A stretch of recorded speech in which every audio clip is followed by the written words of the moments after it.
రేపు విజయనగరం జిల్లాలో జరగబోయే యువగల ముగింపు బహిరంగ సభకు తెలుగు తమ్ముళ్లు భారీగా హాజరయ్యేందుకు సిద్ధమయ్యారు. తిరుపతి రైల్వే స్టేషన్ నుంచి ప్రత్యేక రైలులో టీడీపీ కార్యకర్తలు తరలి వెళ్లారు.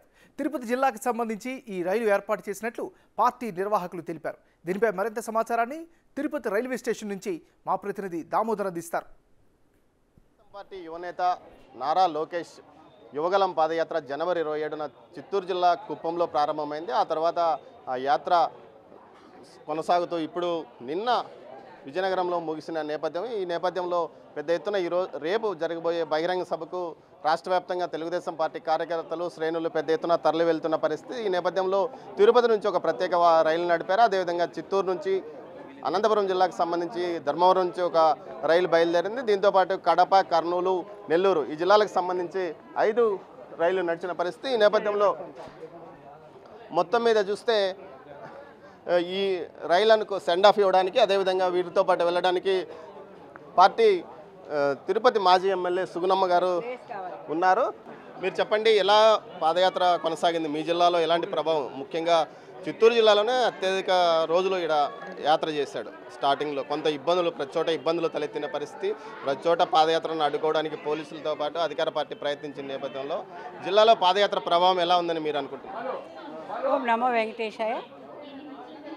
మన తెలుగుదేశం పార్టీ జాతీయ ప్రధాన కార్యదర్శి అయినటువంటి నారా లోకేష్ బాబు గారు యువగళం పాదయాత్ర జనవరి 27వ తారీఖున 2023వ సంవత్సరం ప్రారంభించడం జరిగింది. ఆయన యొక్క సంకల్పం 4000 కిలోమీటర్లు 400 రోజులు చేయాలని ఆయన సంకల్పించారు.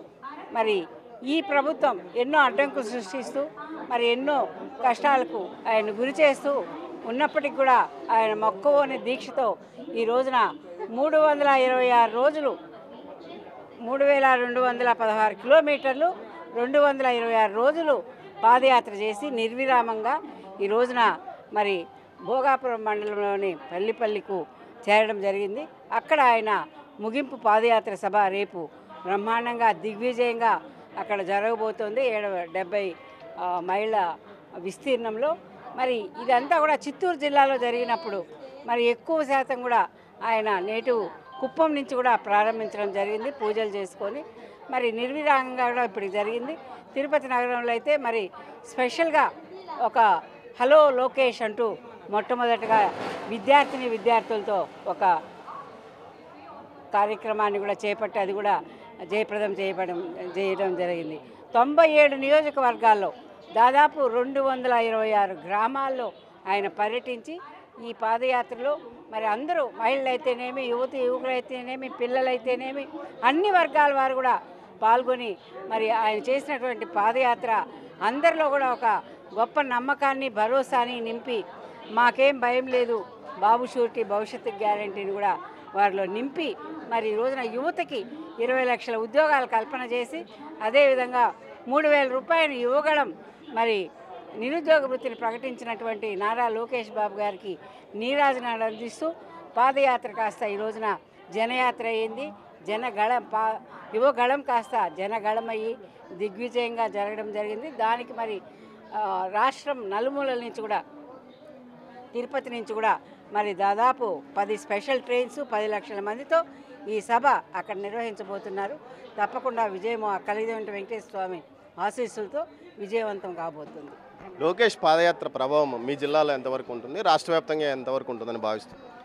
ముఖ్యంగా జనవరి 27 నారా లోకేష్ బాబు గారు రాయలసీమలోని కుప్పం నియోజకవర్గం నుంచి మొదలుపెట్టి ఈరోజు ఉత్తరాంధ్రలో ముగిస్తున్నారు. ఇదివరలో నారా చంద్రబాబు నాయుడు కూడా ఆ ముగింపు పాదయాత్ర విశాఖపట్నంలో చేయడం జరిగింది. నిజంగా ఇది ఒక భారతదేశంలోనే ఒక తండ్రి కొడుకులు ఒక రాష్ట్రం కోసం, ఒక ప్రజానీకం కోసం ఈ విధంగా కష్టపడడం, ఈ విధంగా ప్రజా సమస్యలు తెలుసుకుంటూ 3132 కిలోమీటర్ల పాటు ఆయన నిర్విఘ్నంగా ప్రయత్నం జరిగారు. అదేవిధంగా పెద్ద ఆయన కూడా ఇంతకుముందు బ్రహ్మాండంగా నడవడం జరిగింది.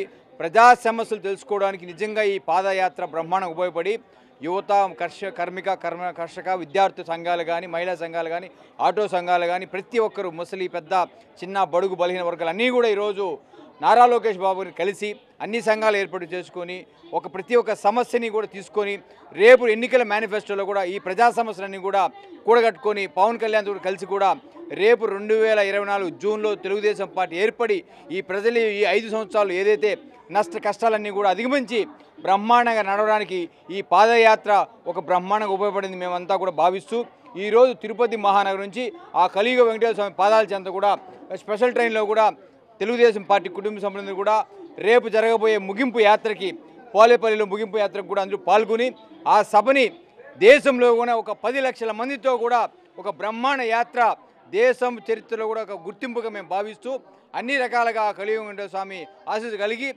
తెలుగుదేశం పార్టీ అన్ని రంగాల ముందుకు రావాలని మేము కోరుకుంటూ ఈరోజు తిరుపతి రైల్వే స్టేషన్ కూడా బయలుదేరుతున్నాము.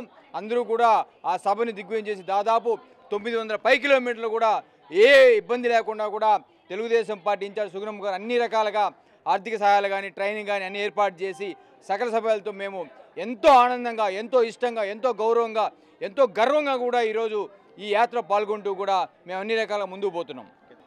నెల్లూరు జిల్లాలోకి ఆ యాత్ర ప్రవేశించింది. ముఖ్యంగా రాయలసీమ వ్యాప్తంగా యాత్ర బ్రహ్మాండంగా యాత్ర సాగింది. చిన్న చినుకుతో ఏదైతే కుప్పంలో ఒక మామూలుగా సాగిన యాత్ర విజయనగరం జిల్లాలో ముగియడము రేపు జరుగుతున్న బహిరంగ సభతో మరోసారి నారా లోకేష్ ఈ యాత్ర ద్వారా తాను మాస్ లీడర్గా ఎదిగాడని చెప్పక తప్పదు. మొత్తం మీద చిత్తూరు జిల్లాలో నుంచి పెద్ద ఎత్తున 2 రైళ్లు ఇక్కడ నుంచి ఇప్పటికే బయలుదేరి వెళ్ళాయి. అదేవిధంగా రాయలసీమ వ్యాప్తంగా 5 రైళ్లు యాత్రకు వెళ్తున్న పరిస్థితి మనకు కనిపిస్తుంది. కెమెరా పర్సన్ పురుషోత్తంతో దామోదర్, తిరుపతి రైల్వే స్టేషన్ నుంచి.